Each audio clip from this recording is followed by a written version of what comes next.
Okay, let's boop. Hello. Hey. Yeah, it works, dude. The stream's going smoother than I.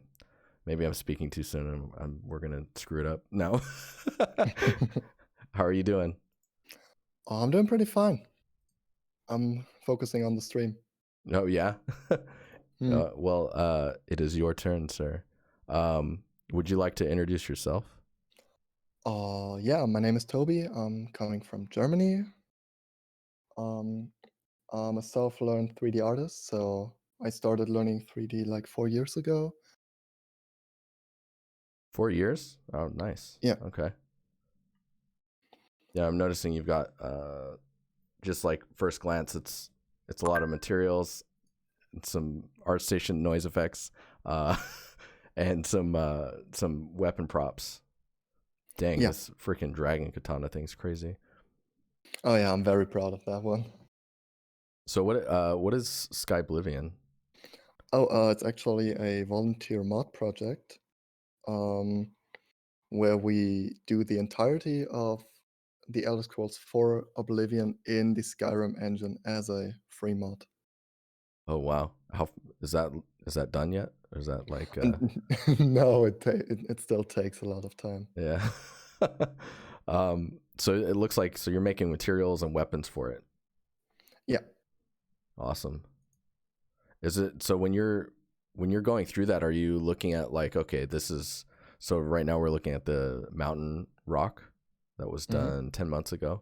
Is this being built with the idea that you go into uh wait, let me make sure I'm getting this right. You're going into the previous game, looking at the material and then recreating it. Yes. Yes. Um We also do a lot of our own imaginations. So looking at old Oblivion textures doesn't really help that much most of the time because they're so low res. yeah. Yeah, so you're kind of just looking at the overall feeling of it and then making it again, Yeah. but in your own kind of idea.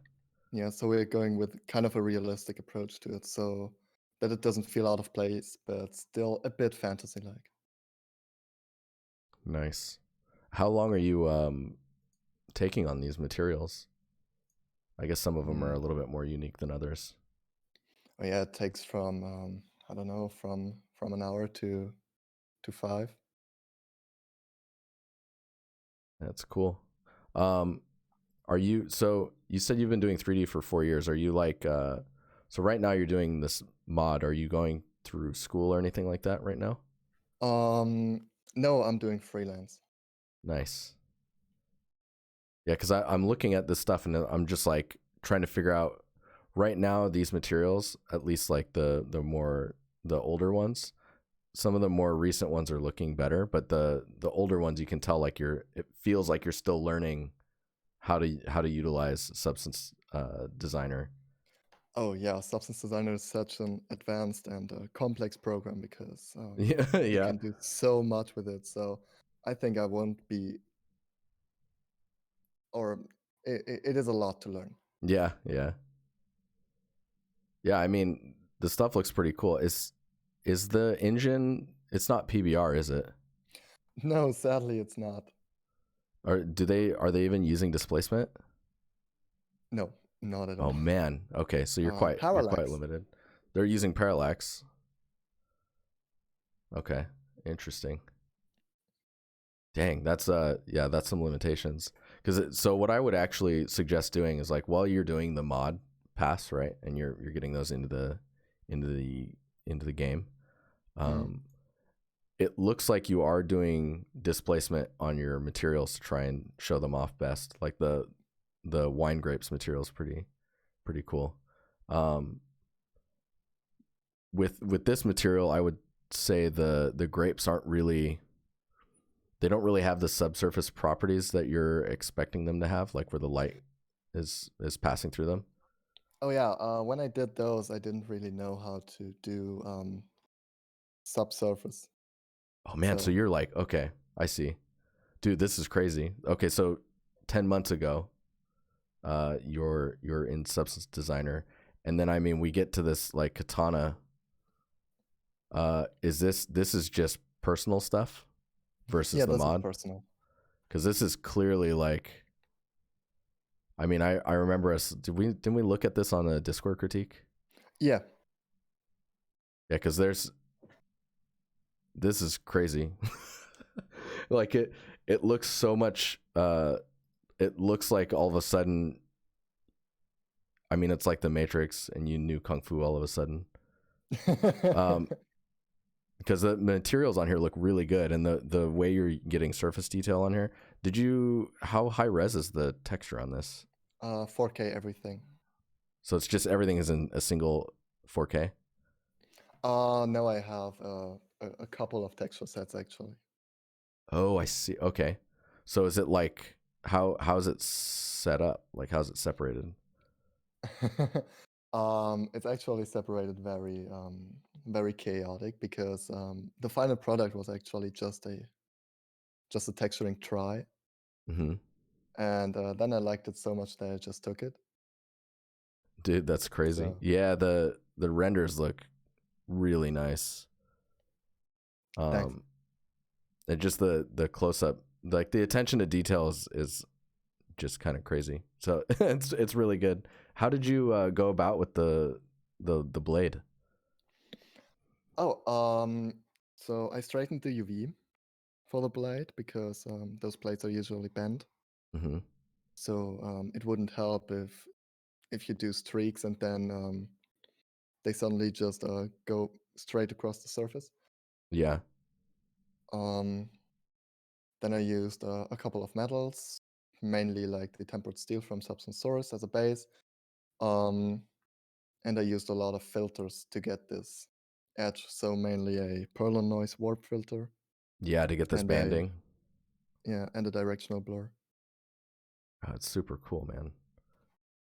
Is there I mean, dude, if I'm gonna be honest, the Sky Oblivion stuff is like sounds like fun, but like what you're doing here, your personal stuff, if you posted like a handful more of these props, I think someone in the industry would try and grab you. Like I don't know if like so you're saying 3D artist in your portfolio, and I'm curious if like do you want to be an environment artist or like a props artist or Mhm. I'd love to be a prop artist, yeah. um, but I also try to mm, yeah further my horizon to be able to do materials myself. So that's where the substance designer materials come from. Hmm. Um, but yeah, mainly prop artist. Nice. Someone in chat was asking about how optimized this blade is. It is not at all. No, so it's modeled within like enough geometry to do what you're trying to do, and that's about it. Yeah, so I z-remeshed it and then I baked a lot of it, Hmm. but it has like I think 120K Nice, polys. nice, So I perfect. think Next it would be gen. still be usable, but nah. Yeah, I mean, Mm, if it was for in game, right, you'd probably take this detail that's in the center here and just use like a alpha cutout, and then maybe oh, like parallax if you needed that depth. But if it was first y- person, you would totally model it. yeah, definitely. And yeah, this prop's cool. And see, Thanks, man. it's interesting because like so you made this mask as well, Yeah. and I was actually looking at this mask before the stream, and I wanted to comment on like some of the issues that I was noticing with it. So Hmm. there's a triangulation baking issue in the by the mouth edge. Yeah, I saw that. Um, there's some like I'm not sure if this so the texturing stuff, the textural surface information of like it's like the normal noise that's on here. Is that to tell you what type of material it is or It actually was supposed to resemble some kind of wood that would have been painted to look somewhat like teeth. okay. So you're just trying to say like what the material because I guess with the normal information I'm seeing now, I'm not sure what it is. So it's like if you can get the patterns that you would see in wood on that in that normal, then it would read better, I think. Mm-hmm. The only other thing I would say on this mask is like it feels really soft in the way that it's textured, and then there's some edge highlighting. Like if we go to where are we at albedo, so we go to albedo only in this viewer. These are really either really tight, but they don't really tell me what. Like, is this supposed to be like a scraping that's removing the paint but showing the wood under it? Yeah. Okay. So then I guess you need to, instead of having it really soft, is transitioning between that soft value and the well, okay, how do I word that? So the soft value essentially is like the transition from paint to exposed wood is really soft. So sharpening that up will Mm-hmm. give you the look of, okay, it's paint, now it's chipped away and it's wood. The other thing is like if you've seen the gloss and reflectivity, there's not really a distinguishing difference between the two materials. So you're not, Yeah. Mm-hmm. so you're not seeing the difference of actually two different materials being presented here. I'm trying to think if there's anything else that I want to point out with because the other thing too is like these types of masks tend to look kind of roughly made, so it gives that illusion as well. But I think it's that chipping, if you can increase the resolution of that, because the mask itself is quite high res. Is the paint metal? The paint has a slight metallic Yeah, value to it. that's interesting. But dude, it's like this guy sticks out so much compared to your other stuff. I would love to see more. Like the quality bar of this is crazy by comparison of the other things in here.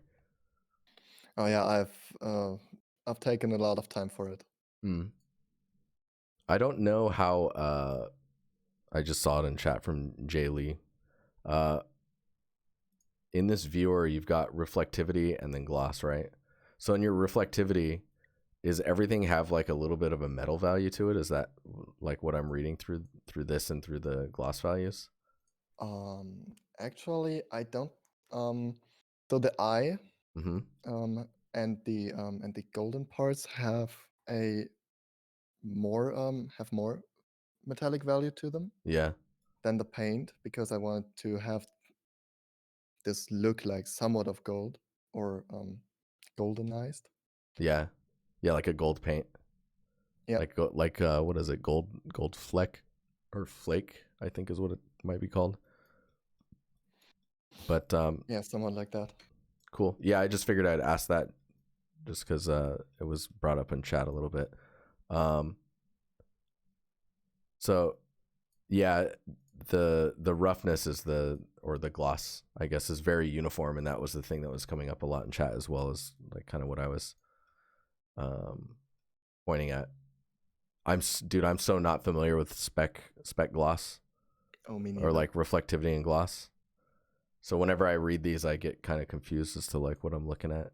I know that the I know that the reflectivity, the fact that you're putting color in this is showing like that color bounces back in the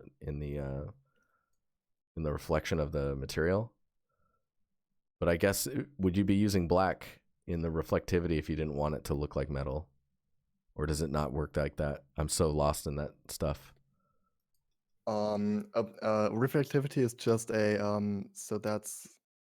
so albedo, reflectivity, and gloss are these main points you can do in Marmoset. Mm-hmm. And then you can set that to be whatever you like metalness and roughness. So I think that's why they're called like this. Right. Okay. But Yeah, it's metallic and roughness. it's so weird to me, man. So I'm Yeah. like, what is happening? But yeah, the things with the edge highlights is one of the main things I was gonna point out for this. And then I want to see more of this stuff. The dragging katana. So your goal is you want to be a props artist. Yes. I would totally start going crazy with props then. If you have free time. I don't know the Sky Oblivion, I don't know how much time that takes up of your Not that much time. So I'm actually working on an armor right now. Oh, like a armor set?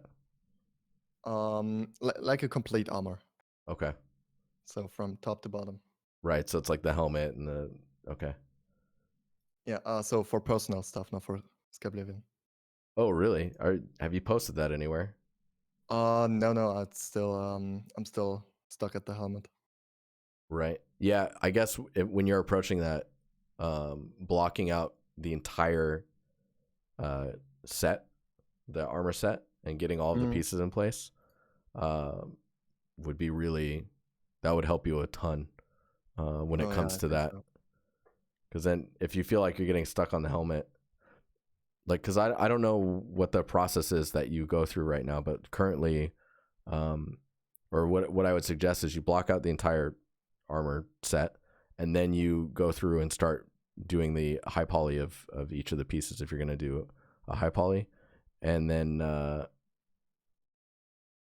from that build the low polys and bake it all over. I need to look at chat here really quick because I copied what Ben or Quilly Willy said in chat and I put it in your little profile thing for the review. But he said Marmoset Viewer gives you a combined render, so the dull gray corresponds to black and metallic. So like if you have the dull gray, it's kind of like having a black value in the metallic spectrum. And Melissa, I'm not sure about the all or nothing metallic topic. Oh yeah, that's an age-old conversation that keeps cycling around. So game art, right? We're not really, we say we're physically based, but we're not. We're PBR. We're physically based rendering, not physically rendering, right? So we're not like precise or exact. Like we could do the gloss spec approach, but that would require another RGB texture. So the entire industry for the most part has gone with the metallic rough approach, which is not as accurate. Now because of that, like PBR is not exact or precise, and in order to get something to look metallic and something to not look metallic, or metal and non-metals, it's often pushed that your metallic map is black and white, and it's either metal or it isn't. There are a few exceptions when it comes to that, but it's kind of the same push we push with tech art on, like if you should put ambient occlusion in your albedo. Like it should be its own map, right? But once your albedo is in full brightness and there's no shadows, then you're just looking at like the raw albedo and there's no ambient occlusion happening. So Ben would, at least in the past, Ben Wilson would say that you should put a little bit of ambient occlusion in your albedo in order to separate the elements from each other. So when they're in direct light, they don't flatten out completely. But yeah, that's a tangent of a tangent. All right. But yeah, I mean, I would suggest if you're wanting to expand on your portfolio for getting into, like, do you want to be in like AAA, or are you looking for like indie studios? Honestly, I would take what I get, but Yeah. if I could choose, of course, AAA.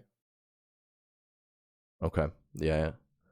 So I would just suggest making more props, or looking at props artists on ArtStation and just seeing what type of stuff they're posting. Oh, Ben's still talking about I need to make sure I cover all this because it's all recorded, right? So we just need to make sure we're speaking at least close to correct information. So Ben says all PBR models, everything is in all PBR models, everything is converted to spec gloss for rendering anyways. So it will convert your metallic plus base color into a spec map. So that dull gray is likely a default plastic spec value or something. The reflective channel in the viewer is that specular map. That is also new information to me, Ben. Thank you for sharing that. Yeah. So more props in your portfolio heading in that direction. And I think as long as I mean, do you mind me asking how old you are? I'm 23. 23. Just became. Congratulations. You're I don't know. I don't know what you are. You're an adult. Like, such a weird, yeah. No, it's so I would say as long as the Sky Oblivion stuff is not really getting in your way, I would suggest just building stuff that will make your portfolio shine really well. Mm-hmm. Cole's making fun of me. Yeah, I'm coming for you, Cole. Cole's next. We didn't look at some of your other materials, and this one looks pretty nice. There's actually some cracks on the side there that I like, but yeah, focus on expanding your portfolio and head towards the goal of getting into the studio that you're interested in, or just AAA in general. And I guess post the armor set when you feel like you're in a spot where you can start showing any progress, because maybe that'll free you up from blocking yourself. It's so easy to block yourself. Oh yeah. Do you have any questions? Actually, you covered everything that I would have asked. So Yeah. All right. yeah, thank you so much for that. Yeah. Yeah. I guess I look forward to more of these guys. This freaking katana is blowing my mind, man. It's just the details are super nice. Thanks so much. But all right, cool. I guess we'll I'll leave it here. But thanks for posting your portfolio. And it's Toby, right? Toby or Tobias? Yeah. It's a pleasure, dude. Yeah, it was a pleasure of mine. All right, I'll talk to you later. All right. Bye. Bye. Nice.